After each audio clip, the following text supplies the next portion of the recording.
Hi guys, good morning. This is Oxy Mendoza again and happy Thursday. So, kakatapos lang natin ng work natin sa Manila kaya makabalik na tayo dito sa Mindoro. At ngayong araw na ito guys ay isinama natin sa ating daily grind. Wow! Daily grind. Ang pagpopollinate ng ating mga vanilla. Actually, napakahirap nito para sa akin yung early morning ay pupunta dito sa farm dahil medyo may kalayuan ito sa bahay natin. Kaya lang, sino ba naman ako para tumanggi? Guys, para dito sa biyaya ng kalikasan na ito, tingnan nyo naman guys, ipipicture ko sa inyo. Sa totoo lamang, kung meron kayong ng vanilla, ay maibenta natin ito sa market na it will cost 1 kilo ng tuyong vanilla is 25,000. Depende sa demand and supply ng market. At ipakikita ko sa inyo na ang vanilla tahitensis talaga ay favorable talaga compared sa vanilla planifolia. Maganda rin, premium ang planifolia. At commercial din ito. Kasi ang advantage dito, hindi ito pumuputok kapag hinog na. Hindi siya nag-i-split, hindi nasasayang ang bunga. At hindi na rin siya binablanch.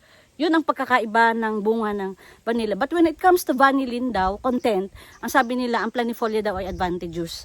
Pero ito din daw ay, may sabi sa akin, yung bumili sa atin ng 200 pieces na cuttings ng vanilla tahitensis. Ang advantage daw nito ay masarap daw ito sa colds. Kasi chef siya. Chef siya sa, pastry chef siya sa isang, ano nga yun, yung barko na cruise ship at napakarami na bilhin nila niyan last year. At actually noon tayo simulang nagbenta ng cuttings nito, tumigil sa pamumulaklak ang ating vanilla ng almost 1 year. So we sold 100 cuttings before. That was 2024. 2025 tumigil ang pamumulaklak ng ating vanilla dahil halos lahat yan kinuha natin ng cuttings. 200 cuttings yata basta 200 cuttings ng 2024 and 2025 200 cuttings. Kaya lang yung 200 cuttings na kinuha natin ay dun sa tatanggalin na natin do sa balis-bisa ng ulan na kung saan tumutulo yung ulan do sa bubungan ay tatanggalin natin yun.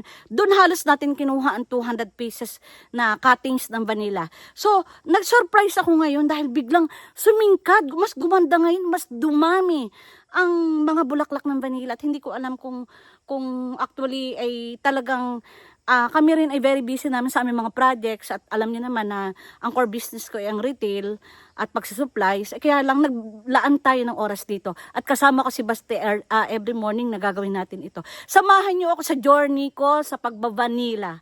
So, ito ulit si Oxy Mendoza. Paki-like and subscribe naman ang ating young farmer. So, tingnan natin ang gagawin ni Baste. Tingnan ko nga. Oh, yan yan. Basta yung mga kahapon na pinolinate mo. Na ano naman?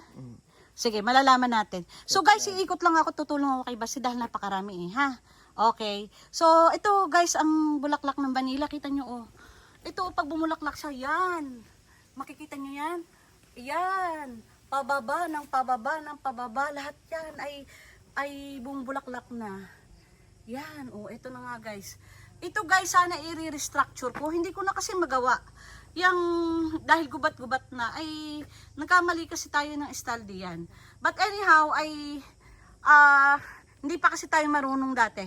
Pero ngayon, alam na natin kung anong gagawin natin. Ito ay vanilla planifolia. Bumubunga na rin siya, pero hindi siya kasing dami ng tahitensis na bulaklak.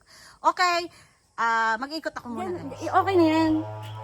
Ilagay mo na lang sa isang at patutuyuin ko, sayang naman. Ay, guys, tapos na kami na mag-pollinate ni Baste. The time now is 15 minutes before 10 o'clock in the morning. At susundo naman tayo kay Elias. Pagkatapos saka tayo mag-work sa office natin. So, lilibutin ko lang dito yung Baste na na rin vanilla din sa may guyabano. Okay na to. So,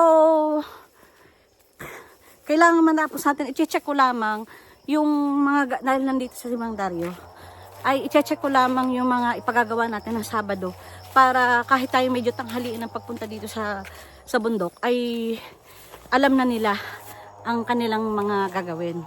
So but most probably by Saturday, oo. Position naman! Okay, so by Saturday ay magpapatanim na tayo ng tawag doon, mga kakawate, dahil napakarami naman. So guys, ito medyo nalinis na ng konti. So papasok tayo dito, nakabota tayo guys dahil baka tayo makagat ng ahas. Okay, so guys, makikita nyo nalinis na. Okay, so may papaya din dito. Ako din na nagtanim yan guys. So iikutin ko lang ito. Ito ang aking pinakang exercise. So makita nyo medyo malinis na. So ang sunod naman natin aayusin, ngayong Sabado ang gagawin natin ay magtutulos tayo ng kakawate at ipatatambakan natin ang mga bunot dito. Tapos at the same time ay i-check ko ang mga bubuyog kung anong pwede natin gawin. Guys, panlalaki talaga tong trabaho na to. Kaya lang I have to keep going dahil biyaya ito bigay sa akin ito, regalo sa akin ito ng tatay. Binili ko ito, dedicated to him dahil ito ay kanyang playground nung siya'y buhay pa. At ito na nga, na-reach ko ang age na kung saan malapit na akong mag-retire. And this will be my playground also. At kung monetarily, ay nabawi ko na rin naman ang binili ko dito. Nabili ko ito 2012 or earlier. At ngayon 2026 na. So, lampas pa ang naibalik nito sa akin. Ito ay bonus na. Bonus na lang. So, makikita nyo guys, malinis na. At yan kita nyo, malinis na siya. Silalakihan na ang mga lansones natin.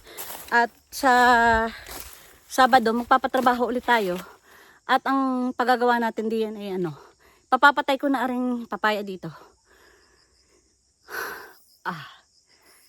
Okay. So, konting-konti na lang ang ipalilinis natin partly dito. At magpapatanim na tayo ng lansones. Ay, no, not lansones. Ng Madre de Cacao o kakawate. Marami tayong kakawate dito.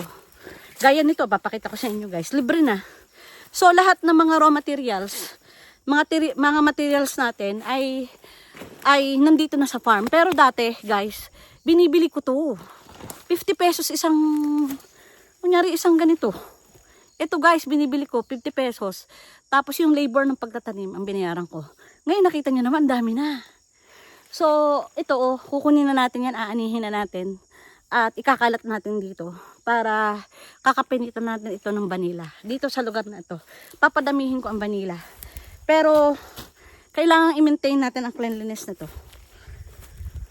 Lord, bigyan mo po ako ng lakas para ito ay ma-develop ko pa.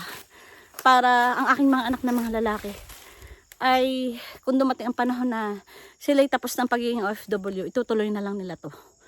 At ganun din ang aking mga apo para mapangalagaan nila ito.